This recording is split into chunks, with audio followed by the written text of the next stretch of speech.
আপনার চেহারা নূরের মতো উজ্জ্বল হয়ে যাবে শুধুমাত্র যদি একটি আমল আপনি করতে পারেন। অজু করার সময় পানি যখন আপনার চেহারায় দিবেন, আপনার চেহারায় পানি দেওয়ার সময় শুধুমাত্র একটি দোয়া আপনি পড়বেন, আপনার চেহারা থেকে মেস্তা, ব্রণ এবং চেহারার বিভিন্ন রকম কালো দূর হয়ে যাবে এবং চেহারার সৌন্দর্য এবং লাবণ্য ফুটে উঠবে এবং চেহারায় যেন নূর চলে আসবে ইনশাআল্লাহ। অনেকে দেখা যায় সুন্দর কিন্তু দেখতে ভালো লাগে না, কিন্তু অনেকে কালো কিন্তু তারা দেখতেও ভালো লাগে।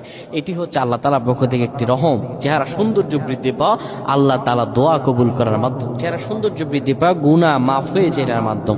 প্রিয় ভাইরা আমার, এটা অত্যন্ত গুরুত্বপূর্ণ আমল, সকলেই করবেন। যখন আপনি অজু করবেন, অজু করার সময় পানিটা যখন চেহারায় দিবেন, ওই পানির মধ্যে 3 বার পরে ফু দিবেন।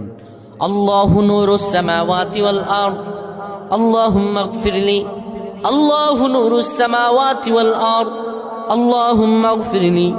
এই দোয়াটি 3 বার পরে সেই পানির মধ্যে ফু দিয়ে পানিটা চেহারার মধ্যে লাগাবেন। আমার আল্লাহ আপনার চেহারার মধ্যে